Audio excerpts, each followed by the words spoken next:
बिस्मिल्लाहिर्रहमानिर्रहीम। शुरू अल्लाह का नाम लेकर जो बड़ा मेहरबान नहायत रहम करने वाला है। सुनहरा सांप। हमारे गाँव में एक बाबा मोहम्मद अली था। 125 साल का होकर 2010 में फौत हुआ। हमारे घर के पास ही उसका मकान था। हम उसे बाबा मेंदा कहते थे। बाबे मेंदे में और बहुत सी नेक आदतों के अलावा एक खिसलत यह थी कि अपनी दुश्मनी कभी दोस्ती में न बदलता। किसी के साथ एक बार फड्डा हो गया तो सारी उम्र उसी में काट देता था। उसका स्वभाव साफ था, यानी सांपों से उसका याराना था। दूर दूर से सांप के डसे आते थे और उससे शफाफ आते थे। उसके दोनों हाथों पर स्याह रंग के छोटे छोटे दाग थे। हर साल अपने हाथों और जिस्म पर झोंके लगवाता था और कई पाव खून चढ़वाता था। उसकी वजह यह थी कि किसी दौर में एक खतरनाक सांप ने उसे काट लिया था और मुद्दतें गुजरने के बाद भी उसे अपना खून निकलवाना पड़ता था। मैं छोटा सा था तब तो कुछ खबर नहीं थी कि यह क्या खौफनाक अमल करता है, मगर जब बड़े होते गए तो पता चलता गया। बाबे मेंदे को सैकड़ों किस्म के सांपों से वास्ता पड़ा और पता पाई। उसने जो कहानियाँ अपनी ज़िंदगी की सुनाई हैं वो मैं अपनी खुद नोश्त में लिखूँगा कि बहुत दिलचस्प हैं। लेकिन आज यहाँ उसका एक वाक़या अपनी आंखों देखा सुना दूँ। हम छोटे छोटे होते थे। हमारे गांव के जनूब में एक मरबा मील का छोटा सा सहरा या रेत के टीले कह लें वो थे। किसी वक्त यहाँ से दरिया ब्यास निकलता था और अब सिर्फ रेत निकलती थी। सहरा के खुशक पौधे यानी अक और दूसरी झाड़ियाँ बकसरत होती थी। हम लड़के बालों की ड्यूटी होती थी कि घर का चूल्हा जलाने के वास्ते वो अक और झाड़ियाँ काट के लाए। हम स्कूल से फारग होते घर आते, रोटी खाते और चाचा जादों से मिलकर सीधे इन टीलों पर पहुंच जाते। ये टीले खेल कूद में बहुत सहूलतकार थे।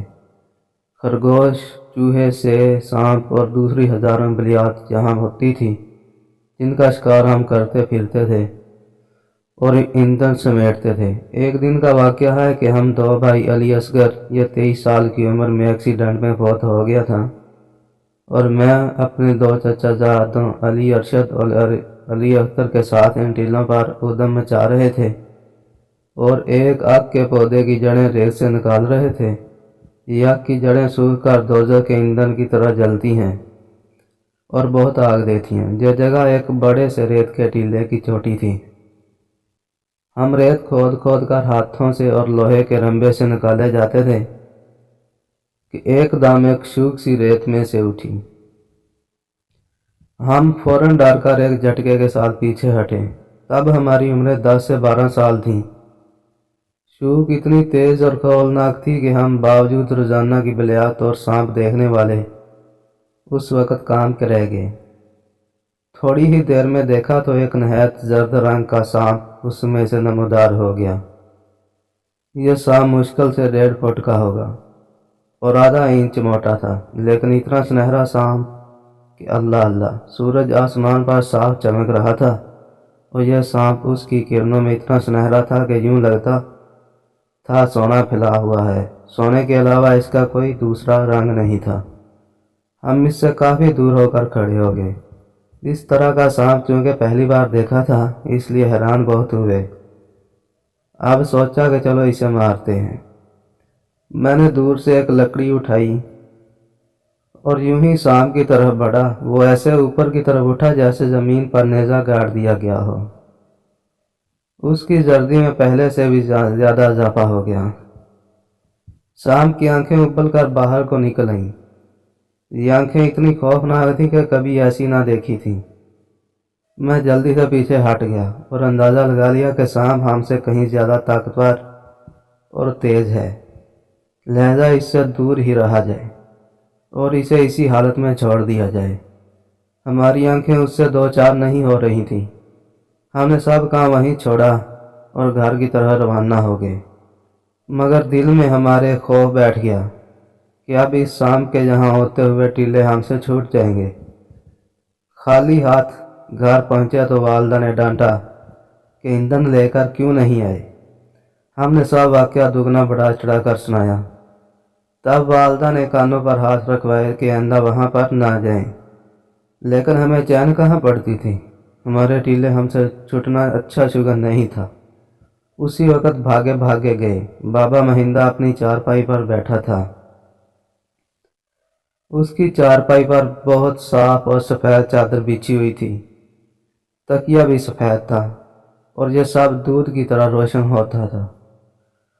हमने अब देखा न था। फौरन तमाम वारदात बाबे को सुनाई। बाबे ने तमाम वारदात गौर से सुनी और मुझसे बार बार पूछा। वाकई वह बिल्कुल सुनहरा सांप था और दूसरा कोई रंग उसमें शामिल नहीं था। मैंने कहा, बाबा जी, मुझे तो कोई और रंग उसमें नज़र नहीं आया। और मेरे चाचा जादों ने भी इसकी बात की तस्दीक कर दी। बाबा मिंदा उसी वक्त चारपाई से उठा, अपने बेटे दुल्ले को, जो उस वक्त खुद भी बूढ़ा हो चुका था, और हमें और खुद को एक गदी रेडी पर बैठाया और फौरन टीलों की तरफ चल पड़े। हमने बाबा जी, वह बहुत खौफनाक था, हम तो करीब नहीं जाएंगे। उसने कहा, बस मुझे वो जगह दिखा देना, यहाँ तुमने उसे देखा था। लीजिए जनाब। थोड़ी देर बाद ही हम सब वहाँ मौजूद थे। लेकिन अब ये हौसला था कि बाबा महिंदा हमारे साथ है। हमने दूर ही से उस जगह की तरफ इशारा कर दिया कि उस जगह वह बला थी, मगर अब नज़र नहीं आ रही थी। बाबा महिंदा ने वहाँ पहुंचकर अपनी छड़ी से कोई 500 मुरब्बा फुट जगह पर लकीर खींच दी और दुल्ले से कहा कि अपने दोनों हाथों पर ऊपर तक कपड़ा बांध लो और इस दायरे में खड़ी तमाम झाड़ियाँ अपनी कुल्हाड़ी से काट दो और साफ मैदान बना दो। उसने पहले अपना साफा फाड़कर दोनों पाँव के गिर्द घुटनों तक लपेट लिया और झाड़ियाँ काटने लगा। इस अमल में उसे 1 घंटा लगा। यह सब पहर से आगे का वक़्त था और शाम करीब थी। लेकिन तमाम झाड़ियाँ काटने के बावजूद सांप नज़र नहीं आया। बाबा महिंदा थोड़ा परेशान हो गया।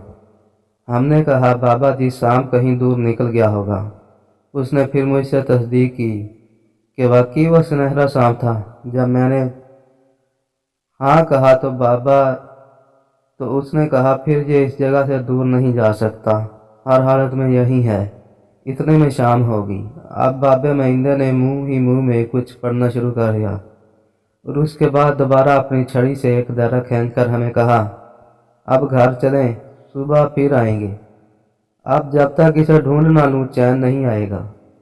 इसका तलाश करना इसलिए भी ज़रूरी है कि अगर खुदा न खास्ता इसने किसी को डांस लिया तो वो तो फौरन मरेगा ही, लेकिन इसके मुंह को भी इंसानी खून लग जाएगा, फिर इसे आदत हो जाएगी। और यह बात पूरे गांव, हत्ता के जानवरों के लिए भी खतरनाक थी। दिलचस्प और अजीब उर्दू कहानियाँ पढ़ने के लिए हमारे चैनल को लाइक और सब्सक्राइब ज़रूर करें। शुक्रिया। हमने कहा, लेकिन कल तक तो यह दूर निकल जाएगा। उसने कहा, हरगिज़ नहीं जाएगा। ये जो दायरा मैंने खींच लिया है, इससे बाहर कभी निकल ही नहीं सकता। लो जी, हम उस दिन वापस चले गए और दूसरे दिन स्कूल जाने की बजाय सुबह ही बाबे महिंदे के साथ फिर टीलों पर आ गए। लेकिन अब की बार कोई 10 लोग मजीद हमारे साथ थे और पूरे गांव में इस सांप की धूम पड़ चुकी थी। अब बड़ी एहतियात से तमाम झाड़ियों और आग के पौधों की खुदाई होने लगी। बाबा महिंदा छड़ी थामे खुद एक जगह करीद रहा था। हत्ता के दोपहर होने को आई और हम सब मायूस हो गए। इतने में एक जगह से फिर उसी तरह की शूक सुनाई दी। हम भाग कर सब दूर हो गए, मगर बाबा महिंदा अपनी जगह खड़ा रहा। वो शाम मुकर्रर एक छोटी सी झाड़ी से नमूदार हो चुका था और वही जोश जज्बा उसमें मौजूद था। एकदम अपनी दम पर इतना बुलंद हो गया जैसे पूरे कद के साथ खड़ा हो। आज उसने अपनी छजली फैला दी थी। इस छजली में सुनहरी धारें आग की तरह लाटें मार रही थीं। मैंने देखा कि बाबे महिंदे का चेहरा खुशी से दमकने लगा, जैसे कोई खजाना हाथ लग गया हो।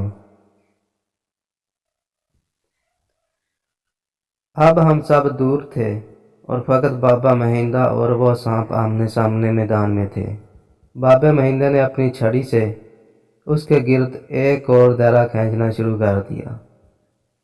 اور کچھ وقت پڑھتے پڑھتے پھر ایک بعد دوسرا دائرہ بابا مہندہ اس کے گرد تنگ کرتا گیا اور کھینچتا گیا۔